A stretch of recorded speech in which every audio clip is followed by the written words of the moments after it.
नमस्कार दोस्तों, स्वागत है आपका बातें जीएस की चैनल पे। आज हम बात करने जा रहे हैं एक ऐसे वैश्विक संगठन की जो पूरे विश्व व्यापार को नियंत्रित करता है। WTO यानी वर्ल्ड ट्रेड ऑर्गेनाइजेशन। क्या आप जानते हैं कि आपके देश की कृषि नीति पर भी कभी-कभी विदेशों का दबाव रहता है? पर क्यों रहता है? या फिर क्यों भारत को सब्सिडी देने पर अंतर्राष्ट्रीय अदालतों द्वारा घसीटा जाता है? तो चलिए शुरू करते हैं WTO की पूरी कहानी, भारत की भूमिका और इसका भविष्य। यानी WTO में हमारा क्या भूमिका रहा है, ये क्या होता है, क्या इनका उद्देश्य होता है, किस तरह से हमें अन्य देशों में अपना व्यापार करने से कभी-कभी रोकता है, सब्सिडी देने से मना करता है। बात करते हैं, फर्स्ट है WTO। WTO होता क्या है? WTO का मतलब होता है वर्ल्ड ट्रेड ऑर्गेनाइजेशन। एक अंतरराष्ट्रीय संगठन है। इसका मुख्य उद्देश्य होता है कि जो देशों के बीच व्यापार को सुनिश्चित सुव्यवस्थित करना, पारदर्शिता और निष्पक्षता बनाने का काम करना है। इसका मुख्य उद्देश्य यह होता है कि व्यापार में बाधाओं को हटाना है, सदस्य देशों के बीच जो विवाद चली आ रही हैं उनका समाधान करना है, व्यापार से रिलेटेड, और एक ऐसे स्थिर व्यापारिक वातावरण तैयार करना है जिससे पूरे विश्व में व्यापार सुव्यवस्थित रूप से और पारदर्शिता रूप से चल सके। WTO यह सुनिश्चित करता है कि दुनिया के एक देश दूसरे देश के साथ फ्री एंड फेयर ट्रेड करे, यानी किसी तरह से उनके बीच विवाद न हो। यह संगठन सदस्य देशों के बीच एक व्यापार समझौतों को निगरानी भी करता है कि किसी देश के बीच अगर व्यापार होता है तो उन पर निगरानी रखने का काम भी WTO का है। आगे बात करेंगे कि किस तरह से भारत का एक ऐसे ट्रेड था जो हम अन्य देशों के साथ करते थे, उस पर निगरानी रख के भारत पर अमेरिका द्वारा दबाव डालता था कि इस तरह से व्यापार कैसे हो सकता है, उसके बारे में भी चर्चा करेंगे। अब बात करते हैं इतिहास कि WTO वास्तव में पहले क्या था, बाद में ये WTO कैसे बना। तो WTO की शुरुआत है 1 जनवरी 1995 को हुई थी। पहले इसे 1947 में बनाया गया था। GATT के नाम से जाना जाता था, यानी general agreement on tariffs and trade के नाम से जाना जाता था। GATT एक क्या है? अस्थायी व्यवस्था थी जो द्वितीय विश्व युद्ध के बाद बनी थी। ये अस्थायी व्यवस्था थी। धीरे धीरे जैसे वैश्विक व्यापार बढ़ा तो GATT की जो सीमाएं हैं सामने आने लगी, यानी ये जो पूरी तरह से GATT है वो अच्छे से काम नहीं कर पाया। इसमें कृषि, सेवाएं और निवेश जैसे भविष्य शामिल नहीं थे। यानी अगर कहीं पे प्रोडक्शन हो रहा है कृषि से थ्रू, कहीं पे सेवाएं अगर दे रहे हैं या निवेश कर रहे हैं, ऐसे इसमें शामिल नहीं था। इसलिए 1994 में क्या हुआ था, एक उरुग्वे राउंड हुआ था, उरुग्वे सम्मेलन हुआ था जिसमें GATT को क्या कर दिया था, समाप्त कर दिया था और WTO की स्थापना की गई थी। यानी किसी न किसी तरह से कृषि में भी, सेवाएं में भी और निवेश में भी अच्छे से व्यापार किया जा सके। अब बात करते हैं WTO की संरचना क्या है। WTO का पहला तो देखा जाए, इनका मुख्यालय जिनेवा स्विट्जरलैंड में है। इसका जो प्रमुख अंग है वो क्या क्या है, जैसे कि पहला है मिनिस्ट्रियल कॉन्फ्रेंस। इसमें सर्वोच्च निर्णय लेने वाला निकाय होता है, हर 2 साल में बैठक होना ही अनिवार्य है। इसमें जनरल काउंसिल होता है, सभी सदस्य देशों के प्रतिनिधि इसमें शामिल होते हैं। डिस्प्यूट सेटलमेंट बॉडी होता है जो 2 देशों के बीच या कोई देशों के बीच जो उनके सदस्य देश हैं अगर व्यापार विवाद है तो फिर उनसे सुलझाने का काम करता है। ट्रेड पॉलिसी रिव्यू बॉडी यानी देशों के व्यापार नीतियों की समीक्षा भी करता है कि अगर कोई देश एक दूसरे से व्यापार कर रहे हैं तो फिर उस व्यापार पर निगरानी रखने का काम WTO का है। अगर किसी तरह से विवाद होता है तो उसे उस मंच पे प्रस्तुत करता है। तो इस तरह से इसका संरचना होता है। वर्तमान में अगर देखा जाए तो WTO में 164 सदस्य देश हैं। ये 2024 का डाटा है। अब भारत भी ये शुरू से ही WTO का क्या रहा है, सदस्य देश रहा है। WTO के कार्य फंक्शन देखते हैं कि ये कौन सा ऐसा कार्य करता है जो व्यापार से व्यवस्थित रूप से, निष्पक्षता रूप से और सुचारू रूप से चलाया जा सके। डब्ल्यूटीओ के मुख्य कार्य होता है कि अंतरराष्ट्रीय व्यापार समझौतों को लागू करना और निगरानी करना, सदस्य देशों के बीच व्यापार विवादों का समाधान करना, किसी तरह से कोई विवाद नहीं होना चाहिए, सुगम और निष्पक्षता पूर्वक व्यापार होना चाहिए, व्यापारिक नीतियों की पारदर्शिता बढ़ाना, विकासशील देशों की मदद करना, तकनीकी में और सहयोग में क्षमता निर्माण के माध्यम से इनकी मदद करना, व्यापार से जुड़े हुए नए क्षेत्र जैसे कि ई कॉमर्स है, इलेक्ट्रॉनिक कॉमर्स है, डिजिटल ट्रेड है, क्लाइमेट ट्रेड है, इन सब चीज पर सहमति करना इनका मुख्य उद्देश्य होता है। अब बात करते हैं कि भारत की भूमिका क्या है, Indians role in WTO, WTO में क्या ये भूमिका निभाता है भारत। ये बात करते हैं, भारत डब्ल्यूटीओ का महत्वपूर्ण एक मुखर सदस्य है। भारत ने हमेशा डब्ल्यूटीओ में विकासशील देशों के हितों की आवाज भी उठाई है।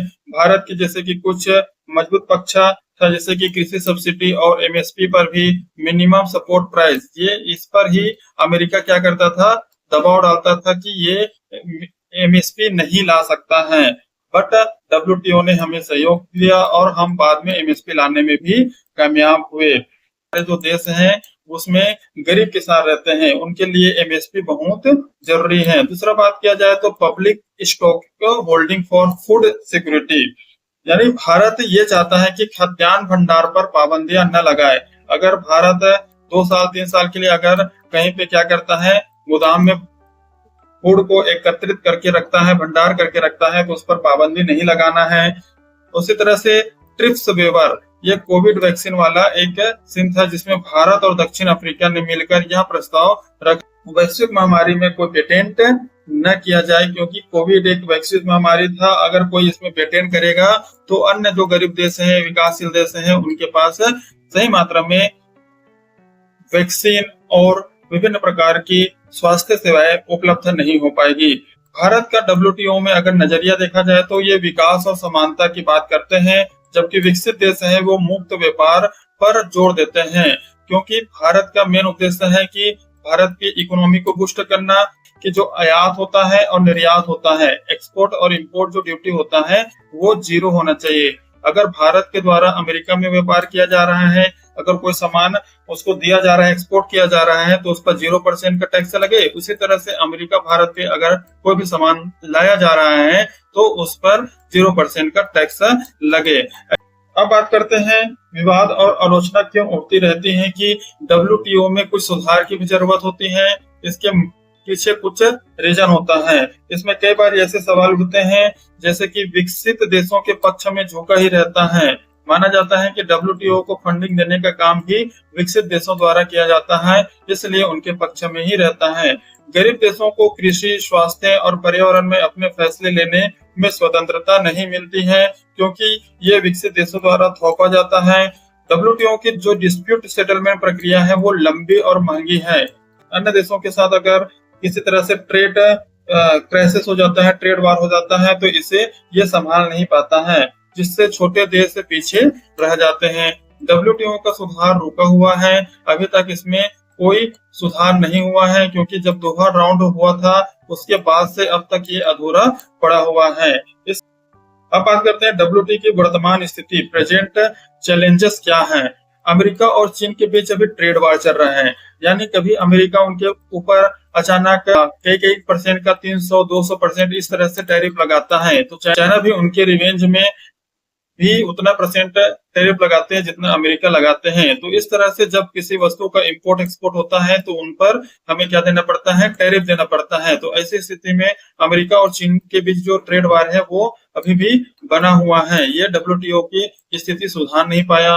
डब्ल्यूटीओ का जो अपीलेट बॉडी होता है वो ठप पड़ा हुआ है। दोहा सम्मेलन के बाद अभी तक किसी भी प्रकार की कोई समिट हुआ नहीं है। अमेरिका इसकी नियुक्ति रोक रखा है। डिजिटल व्यापार, ई कॉमर्स, डेटा फ्लो जैसे नए मुद्दों का सहमति बना ही नहीं है।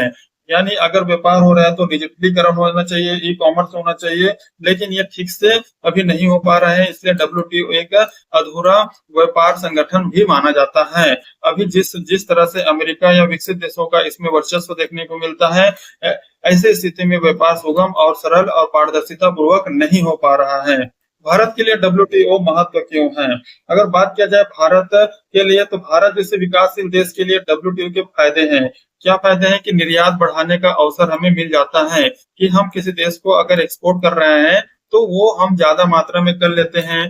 फेयर ट्रेड डिस्प्यूट किससे सुरक्षा है, देशों के लिए विशेष और विभेदकारी प्रावधान भी रखा गया है।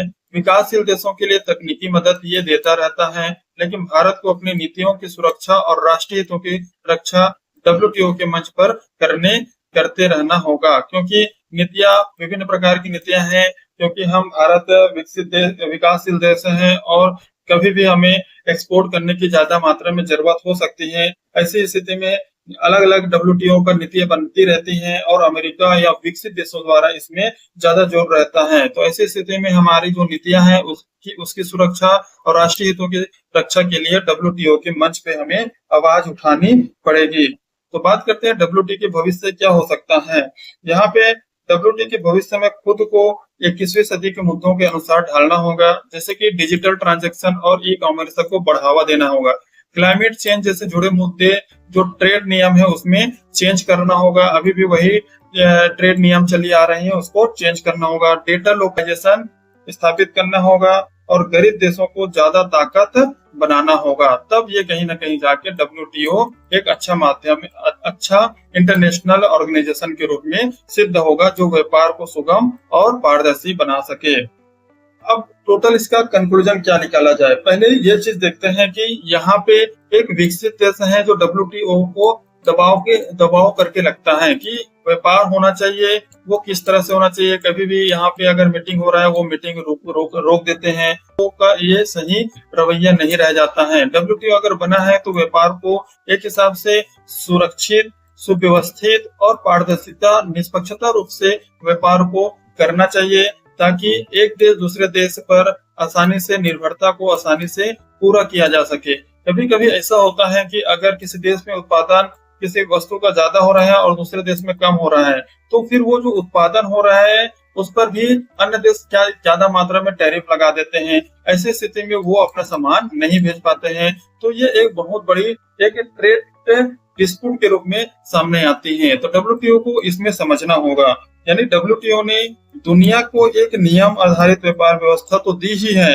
लेकिन अब उसे खुद को बदलना होगा, क्योंकि डब्ल्यूटीओ पर विकसित देशों का दबाव ज्यादा रहता है। कोई भी नियम कानून बनता है तो उसे आसानी से अगर उनके हित में नहीं है तो उसे रोक देते हैं। तो डब्ल्यूटीओ को इसमें समझना होगा, अपनी नीतियां बदलनी होगी, तब कहीं जाके अच्छे से व्यापार अन्य देशों के साथ भी किया जा सकता है। भारत जैसे देश डब्ल्यूटीओ में अपनी आवाज बुलंद करे, लेकिन राष्ट्रीय हित को सबसे ऊपर रखना होगा, क्योंकि अगर हम कहीं पर निर्यात करते हैं तो वो राष्ट्रीय हित को रखकर ही करे, क्योंकि भारत में पॉपुलेशन भी सबसे ज्यादा है और यहाँ पे प्रोडक्शन देखा जाए वो भी सबसे ज्यादा है। तो प्रोडक्शन ज्यादा हो रहा है तो हमें कहीं ना कहीं दूसरे देशों पे निर्यात करके हम क्या कर सकते हैं, व्यापार कर सकते हैं। तो ऐसी स्थिति में डब्ल्यूटीओ एक ऐसा मंच है जहां विकास, न्याय और संतुलन को एक साथ कर चलना होगा। अगर वीडियो अच्छा लगे तो हमारे YouTube चैनल को लाइक कीजिए, सब्सक्राइब कीजिए। मिलते हैं नेक्स्ट वीडियो में, तब तक के लिए जय हिंद।